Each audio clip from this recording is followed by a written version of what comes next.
Hey there, boys, girls, and flying squirrels. My name's Joe Keyport, and you're listening to the Ear Coffee Podcast.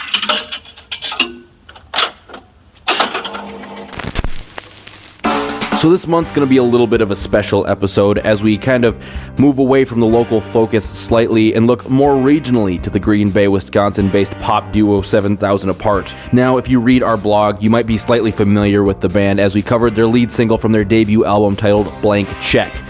We connected with John and Amelie, the husband and wife behind 7000 Apart, through their friendship with the band Seavers, who we've had on the podcast and is another husband and wife poppy-style duo.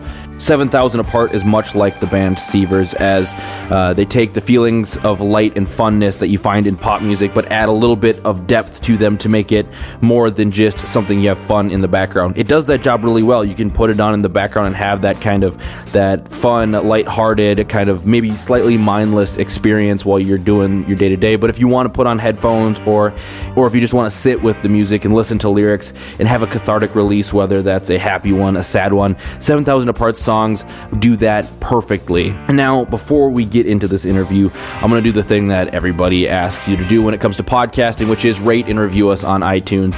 And I know it's a little trivial and it's not something you always do, but it honestly really helps podcasters as rating and reviewing helps give people the ability to see us, but go and rate and review us on iTunes as it gives somebody a chance to discover a band that is featured on the podcast, or maybe they want to know more about their favorite artist, as a lot of local bands don't always give you the chance to look behind the scenes, and a lot of small and underground bands rarely give you a chance to look behind the scenes in a more personal manner. Maybe they'll show you there's something about being able to connect personally with your favorite artist that gives you something even deeper than just, I really like the words they say on this song or the feelings they convey. 7000 Apart's debut album is titled We Are More, and if you've listened to Blank Check or Sorry, which just came out today, you would think maybe that album title and those songs talk about primarily John and Amelie's relationship as they spent 3 years of their romantic relationship apart before they got married. However, it goes much farther than that. We Are More talks about the idea of being unified and together as a society and as a community, and it goes far deeper than just a romantic relationship. And so here it is, John and Amelie of 7000 Apart on the Ear Coffee Podcast. So I'm speaking with John and Amelie, the pair behind the pop duo 7000 Apart. How are you guys doing this evening? We're good. How are you? Doing well. It's funny, we connected through kind of a roundabout way. We met through Jake and Sarah Larson of the band Seavers. How do you guys know them? We just kind of found them on Facebook, and we're like, oh my gosh, they're a married duo too. We should talk to them. And we did, and they were really cool. So, yeah. Yeah, pretty much. We just like try to network with like everyone online too, and we are in a lot of music groups and just stuff like that as well. So we meet a lot of people. So have you guys played shows with them? Not yet. We're trying to set something up now, though. Yeah. Okay, because we've interviewed Sarah and Jake here on the podcast, and they're really cool people to talk to. So. Oh, that's wonderful. Yeah, that's amazing. So to kind of get into a little bit of the history of the band, 7000 Apart was created as a way to stay connected after you guys left high school. Kind of tell me about that story. Yeah, so I'm originally from Stockholm, Sweden, and I decided to do an exchange year before my last year of high school, and I could have ended up like anywhere in the United States, and I ended up in Green Bay, Wisconsin at John's high school, and we ended up taking music theory together, so that's kind of how we met, and we started dating, and we dated that whole year, and then we left high school. Well, John left American high school. I graduated. Yeah, John graduated, and I had to still go back to Sweden to do my senior year. But yeah, so we started 7000 Apart about a year after that because we really felt like we had to have something to talk about together and something to strive for. And talking about like what you had for lunch and stuff like that got pretty boring very quickly. So oh yeah, it's when you're trying to like stay in communication, but when there's only so many things you can talk about throughout the day, it kind of gets old really quickly. Yeah, exactly. And with the time difference too. Yeah, and when you don't have much in common, like it's one thing like going to the same high school, being around the same people, going from that to like kind of living complete separate lives. And like I didn't know John's new friends in college, so like, you just kind of run out of things to talk about a little bit. Yeah. you guys initially bonded over music when you first met at John's high school. Were you guys you were in a theory class together, or how did you guys meet?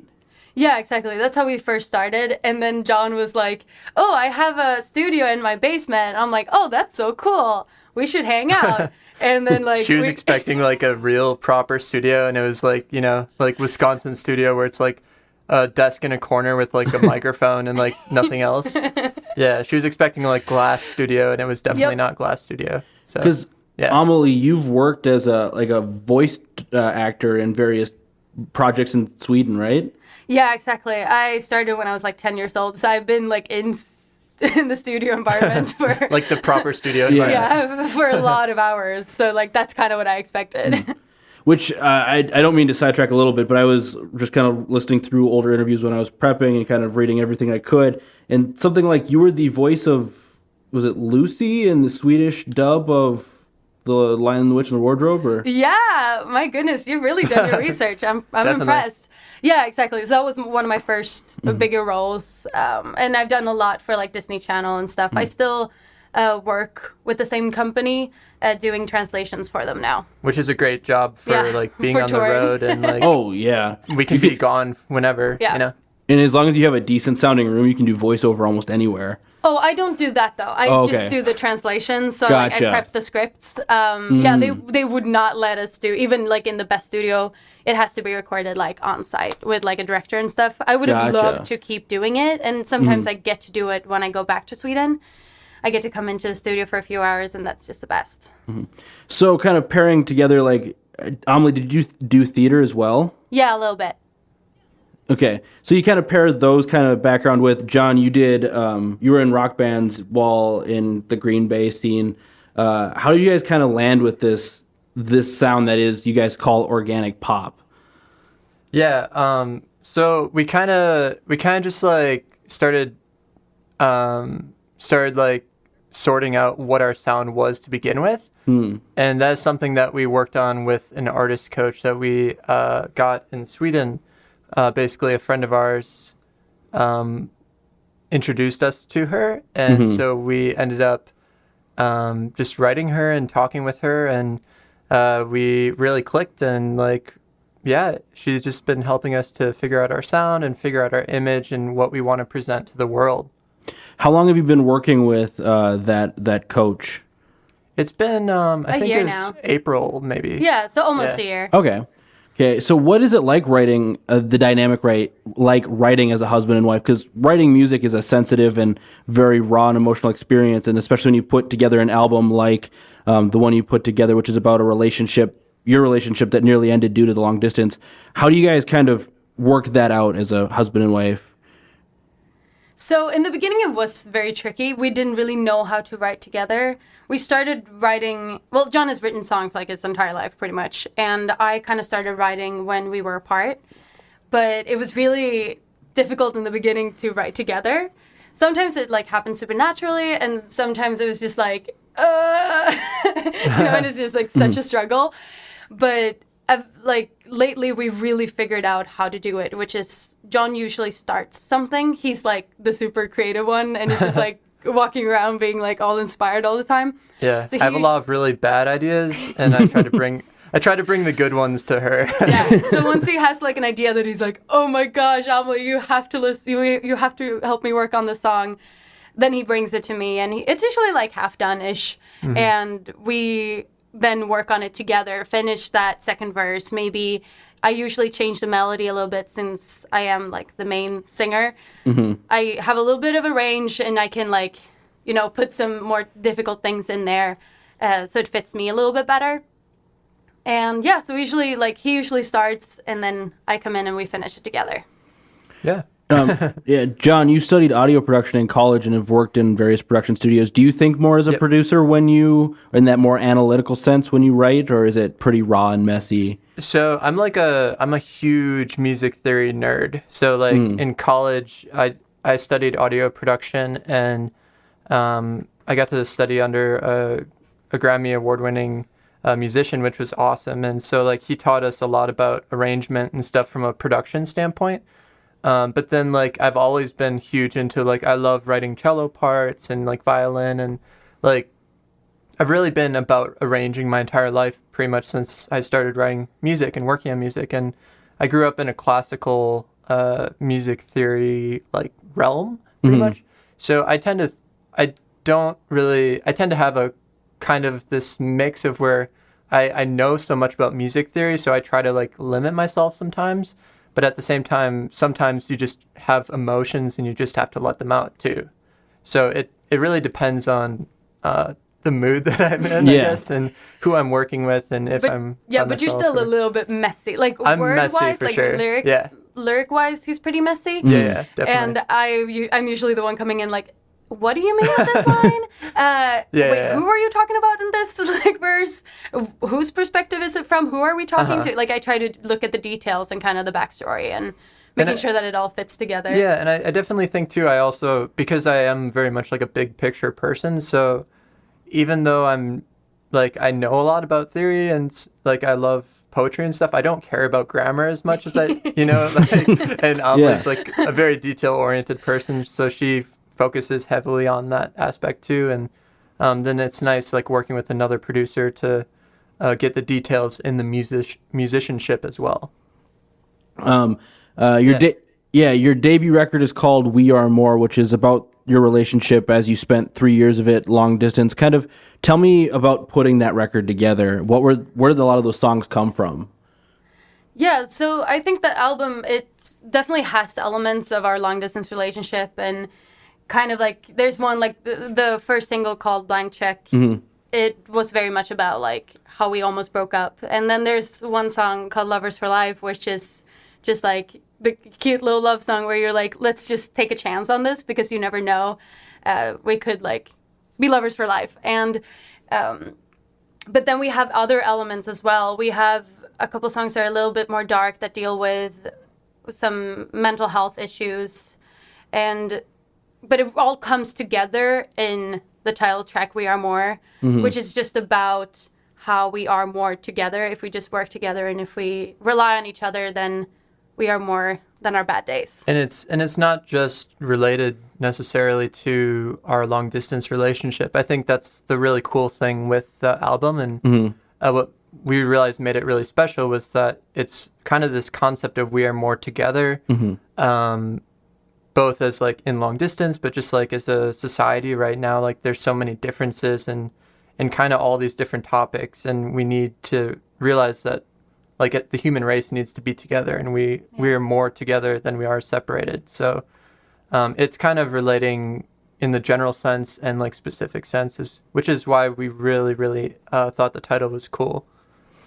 I thought I read somewhere or heard somewhere that a lot of these songs were born out of this Song a Week like challenge you were a part of. Yeah, exactly. Through a friend of mine, we heard about this Facebook group where as writers from all over the world get together in this little group, and every week they write a song and put it on like SoundCloud for everyone to hear. It's super raw, it's super demo, but it's a way to really get going with your writing. It was really good for us because like John had been writing for a while, and he really got going with it, and it was great for me as like I'm that person in school that kind of I need to have the homework in order to like do stuff. So like kind of having that weekly homework to actually sit down, record a song, and put it up for the world to see. Like that was terrifying, but it was also so good for us. So we did that for like a few weeks. Yeah. Okay. How many songs do you think were born out of that program? Honestly, I think like, so we kind of got to this point in the year where we realized like we wanted to actually make it into an album because we had enough songs that we were really excited about. Yeah. And so I was writing, I think it was a really inspiring thing. So some weeks I would write like 3 or more songs. But the thing is of those songs, maybe like one of them was good, and that's what I bring to Amelie. So like good songs. I think we put up maybe 15 or something, almost like in a row. Yeah. And but John wrote, I think, about 50 songs that year, and then some of the songs on the album were written after the Song a Week. But the Song a Week was really what kind of pushed us to get started on the new material. So then were you working more on like picking from those 50, you narrowed it down to, like you said, 15-ish, and then were you looking for songs that would fit together to tell an overall narrative, or would you kind of more songs that told stories and had themes that kind of added up to less maybe a linear story and more of a, maybe told more of the just added overall to the idea of We Are More? So we had no concept really where the album was going initially. It was it was more like, these are songs that we're really proud of, and then working with this artist coach that we've been working with, she really like, we didn't even have the title for the album until like, I think it was like 2 months ago.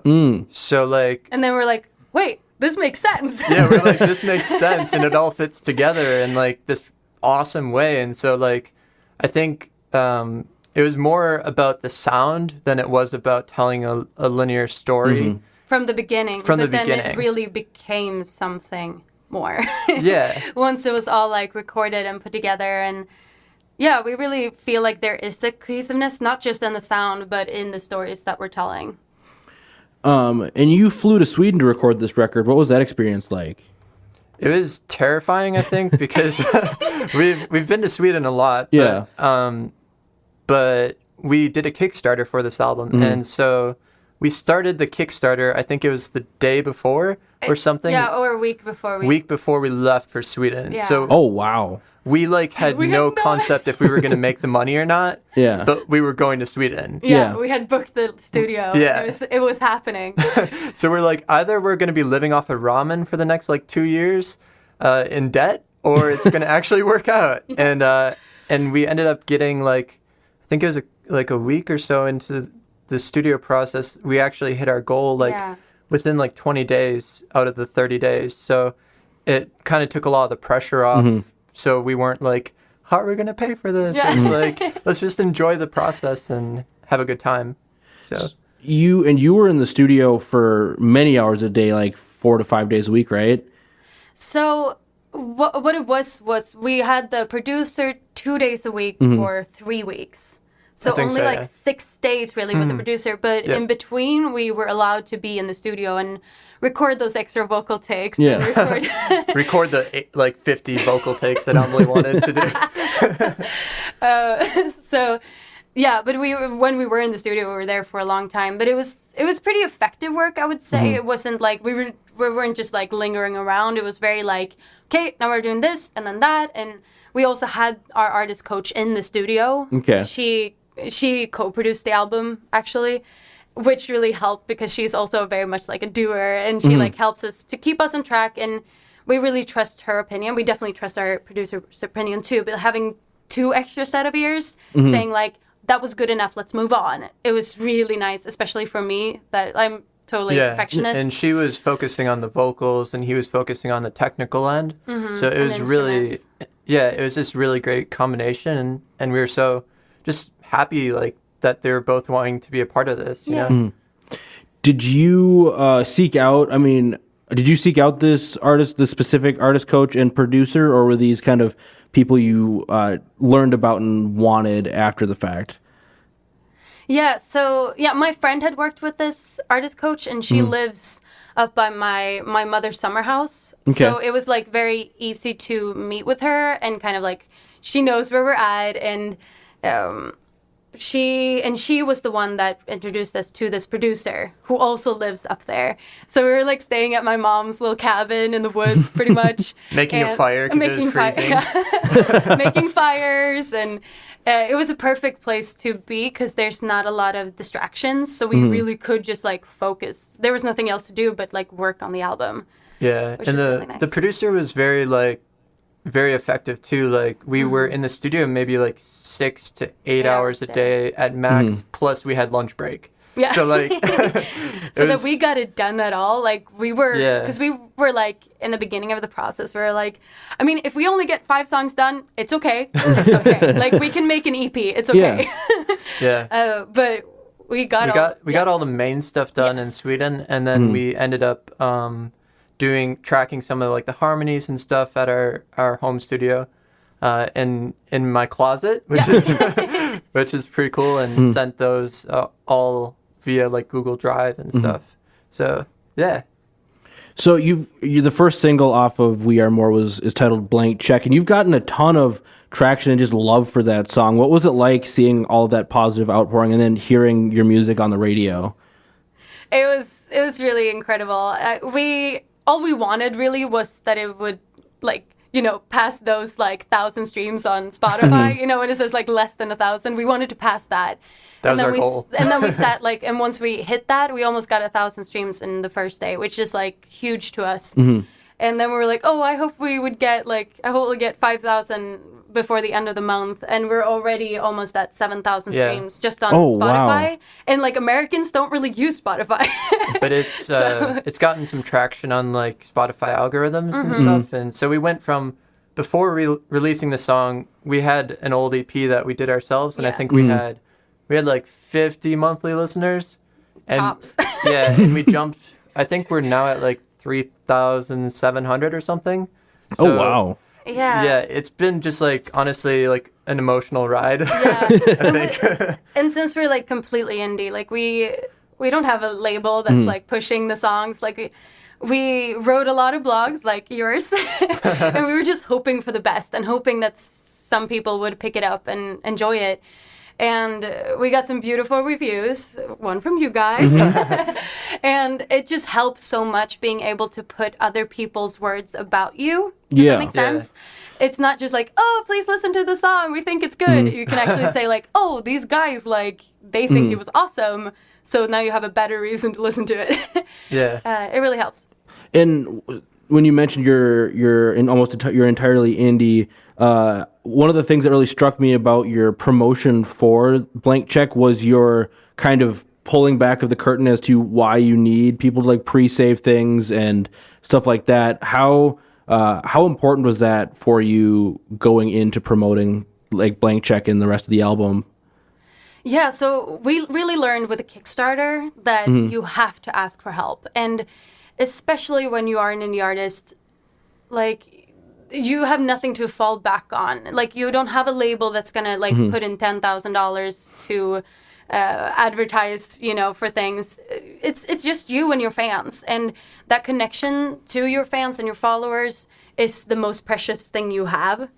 And they want to support you. They want to help you. They like you. Otherwise, they wouldn't be following you. They just need to know how to do it. Exactly. Yeah, and I think that's the big thing is like just kind of educating your fans on like how they can help you, because if you do that, they want to support you. So it's great, and it's been a cool process and a terrifying process at the same time. It's hard to ask for help, and like, and especially with something that you're like, this is what I really love. Can you just help me to keep doing it? That would be really nice. Thank you.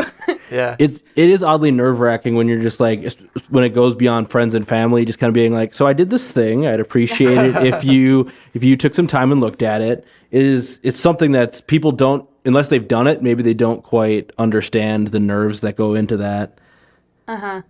So your upcoming single, which will come out the same day that this podcast will go live, is called Sorry. Tell me the story behind that song. Yeah, so I guess as we mentioned, we were in a 3-year long distance. I guess we did, yeah. Yeah. We were in we were in this 3-year long distance relationship, and I was in school in Kentucky, so I was like kind of in this entirely new like community and didn't have any friends, and just like kind of that experience and like being long distance really made me get like PTSD for long distance and being away from Amelie. And so I think this past year Amelie had this I was in like a musical theater thing, and so I was gone every night for it was not that like long, but it was like a week or something. And I went there by myself. He stayed home, and I think you weren't really ready for that. I wasn't really ready. We've been together since we got married. We've been together and since we work together too. Yeah, we're with each other constantly. Yeah, so I just wasn't ready for it, and I think I said something stupid, and then I like overthought about it, and like had all these like, but what if she thinks this, and then like, which is kind of funny. Again, I think coming back to like PTSD from long distance, and so I just like wrote this song as kind of like a apology for like being overwhelmed, I guess. And it just kind of became a fun song. Yeah, it's the lyrics are kind of like, I wouldn't say sad, but they're No. like a little sad. Yeah. But he wrote it with these jazz chords that are just like so like they're so yummy, and it's Yeah. such a fun song to sing, and I get to like channel my inner like Amy Winehouse a little bit, and Yeah. it's just like a really fun track. Yeah. That was that jazzy, bluesy, soulful edge was one of the songs that made Sorry. Well, both songs are very good. Made Sorry definitely my favorite track of the two I've gotten to listen That's to. awesome. Thank you. That's awesome. Yeah, we're super excited about it. It's definitely like it's a couple of the songs from the album have that feel to it, so it's really cool. And you have one more single coming up. Is that correct? I think we have two. Oh, two. Okay.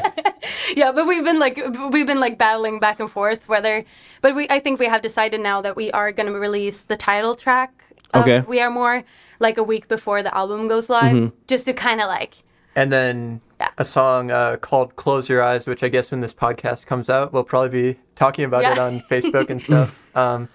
So that's the song that it kind of, I guess I'll let Amelie talk about it. Oh really? Yeah, it's one of our favorite songs. Okay. Okay. Yeah. So first we had Blank Check, which is a very much like a pop song, but very chill and very like calm. And then we have Sorry, which is a lot more up tempo, a little bit more hard hitting. And then the third one, Close Your Eyes, is a lot more dramatic. I would say the lyrics are the darkest ones on the album, but it is such a gorgeous song. Like the melody and the arrangement. We have a cello in there.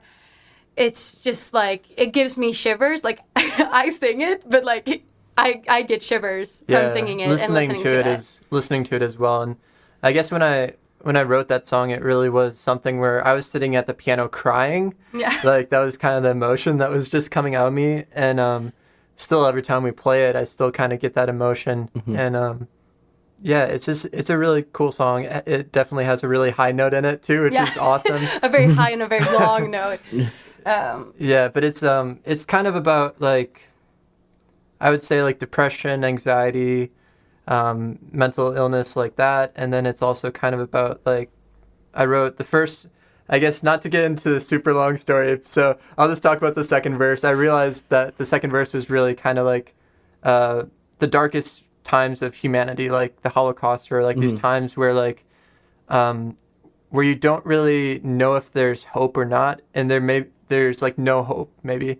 But it ends up being like, I'll let Amelie say it because Okay. I'm saying it totally wrong. No, John's so fine. Sorry. John goes on tangents sometimes, so Yeah, sometimes I have to just stop it. It's fine. No, Sorry.